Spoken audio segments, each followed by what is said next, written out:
Wala niyo ano nilutuin namin. Hello mga ka-swallowers! On the way kami ngayon sa palengke kasama ang trip ni Hebeb.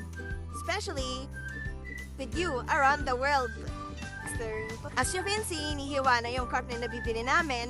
Sunod na tong mga to, lalo na yan si Sammy. At naglalakad na ang mga bakla, nagpapalaki ng mga muscles sa paa. Tapos, naghanap pa lang kami ng mga ingredients na kailangan namin sa lunutuin namin. Kaya si Kay, itutok mo sa batok niya ang camera. Ay, hindi mo natamaan. At tumarang ano na si Boryong, akala niya siguro siya si Lindy yun. So, ayan, nag-unboxing na kami ng mga ingredients. Ayan ang mga ingredients, sangkap, mga kung ano-ano pa, nayahalo na mo sa mukha mo. Ngayon, minamalinit na ng baboy, yung kuko na madumi dyan.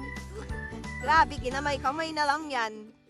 Ayan, so as you can see, yan, kunyari, naggagawa-gawa lang talaga kami dyan.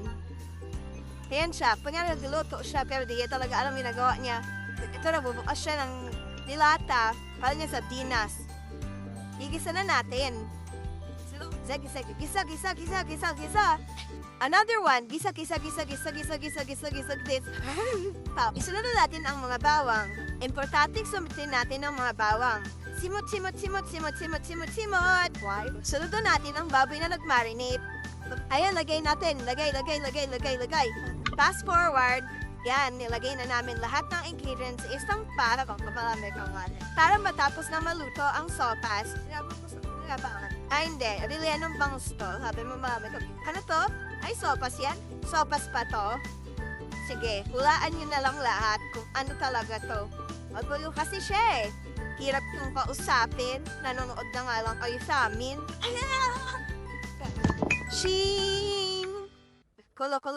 Ikaw naman. Kulo. Ikaw naman. Basta kumulo siya. So habang inaantay pakuluan yung matigas na baboy, nagtawag ng tanggalan muna kami. Charan! Ayan yun yung mga aso nagpas na message sila. Ayan yung mga niluto namin. Sana magustuhan nyo. Kung hindi nyo magustuhan, tapon ko lang to. So ayan, wala na kaming mga video na nagluluto. Kaya, goodbye mga swallowers. Lunok lang muna. Parang si Buryong.